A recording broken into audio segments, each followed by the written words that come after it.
Hello everyone, welcome back to the channel.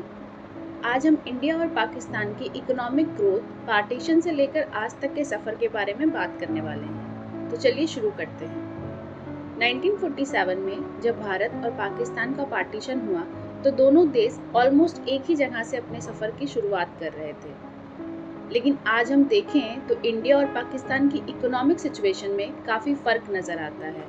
आखिर ऐसा क्यों है?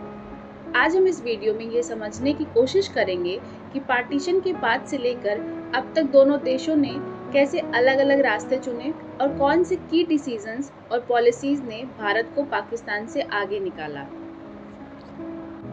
पार्टीशन का सबसे पहला असर तो ये हुआ कि दोनों देशों ने अपने रिसोर्सेज डिवाइड किए, लेकिन यहाँ एक मेजर डिफरेंस था। इंडिया के पास जहाँ डाइवर्सिफाइड रिसोर्सेज और इंडस्ट्रीज थी, पाकिस्तान के पास उस वक्त एग्रीकल्चर पे हैवी डिपेंडेंस थी। इस इनिशियल एडवांटेज का इम्पैक्ट आगे चलकर और भी बड़ा दिखा। इंडिया ने अपने पहले प्राइम मिनिस्टर जवाहरलाल नेहरू के टाइम पे सोशलिस्ट अप्रोच को अडॉप्ट किया, जिसमें हैवी इंडस्ट्रियलाइजेशन और पब्लिक सेक्टर इंटरप्राइजेस का फोकस था। भिलाई और राउरकेला जैसी स्टील प्लांट्स इस वक्त इस्टेब्लिश की गई, जो एक लॉन्ग टर्म बेस बन गई इंडस्ट्रियल डेवलपमेंट के लिए। इसके कंट्रास्ट में पाकिस्तान को शुरू से पॉलिटिकल इनस्टेबिलिटी का सामना करना पड़ा। पार्टीशन के बाद पाकिस्तान में कई मार्शल लॉज ले, जिससे वहां का गवर्नेंस सिस्टम वीक हो गया।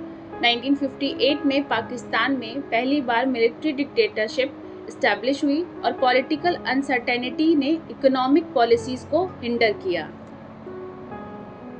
1960s में इंडिया ने एक और मेजर स्टेप उठाया, जो था green revolution. High yield variety seeds, fertilisers और इरिगेशन का यूज़ करके इंडिया ने अपने एग्रीकल्चरल प्रोडक्टिविटी को काफ़ी बूस्ट किया। पंजाब, हरियाणा और यूपी जैसे स्टेट्स इस रेवोल्यूशन के मेजर बेनिफिशरीज थे। इसके रिजल्ट में फूड सिक्योरिटी स्टैब्लिश हुई और इकोनॉमी और स्टेबल हुई। पाकिस्तान ने भी एग्रीकल्चर पर फोकस किया, लेकिन उन्हें वैसा ब्रेक थ्रू नहीं मिल सका जैसा भारत को मिला।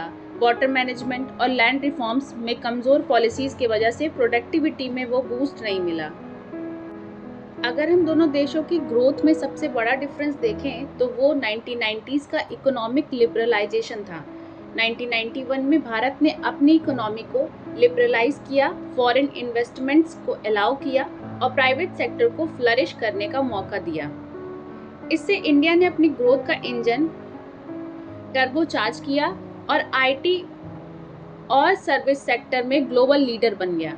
इस दौरान पाकिस्तान पॉलिटिकल इनस्टेबिलिटी और इनकंसिस्टेंट इकोनॉमिक पॉलिसी से जूझता रहा। गवर्नेंस में कॉन्टिन्यूटी नहीं थी और मिलिट्री और सिविलियन गवर्नमेंट्स के बीच पावर स्ट्रगल से इकोनॉमिक रिफॉर्म्स वहां धीमे रहे। 21st सेंचुरी में भारत ने अपने आईटी, फार्मास्यूटिकल और मैन्युफैक्चरिंग सेक्टर्स में और भी आगे बढ़ने का काम किया। डिजिटल इंडिया जैसे इनिशिएटिव ने टेक्नोलॉजी को ग्रास रूट तक पहुंचाया और वर्ल्ड स्टेज पर इंडिया को स्टैब्लिश किया। पाकिस्तान का मेजर फोकस सीपीईसी मतलब चाइना पाकिस्तान इकोनॉमिक कॉरिडोर पर रहा, लेकिन इंटरनल इश्यूज जैसे करप्शन, टेररिज्म और इनएडिक्वेट इंफ्रास्ट्रक्चर की वजह से उन्हें लॉन्ग टर्म स्टेबल ग्रोथ का एडवांटेज नहीं मिल सका। आज हम ये देखते हैं कि भारत और पाकिस्तान ने ऑलमोस्ट सेम स्टार्टिंग पॉइंट्स के बावजूद काफ़ी अलग अलग रास्ते चुने। भारत की पॉलिटिकल स्टेबिलिटी, कॉन्टिन्यूअस रिफॉर्म्स और स्ट्रैटेजिक इन्वेस्टमेंट्स ने उसे एक स्ट्रॉन्ग ग्लोबल इकोनॉमी बनाया। पाकिस्तान के लिए पॉलिटिकल और गवर्नेंस इश्यूज एक मेजर हर्डल रहे, लेकिन दोनों देश अभी भी इवॉल्विंग हैं और अगले कुछ डिकेड्स में क्या होगा ये देखना इंटरेस्टिंग होगा। आज के लिए इतना ही। मिलते हैं नेक्स्ट वीडियो में और भी जियोपॉलिटिकल और इकोनॉमिक टॉपिक को एक्सप्लोर करेंगे। तब तक के लिए पढ़ते रहिए, ख्याल रखिए। Bye bye.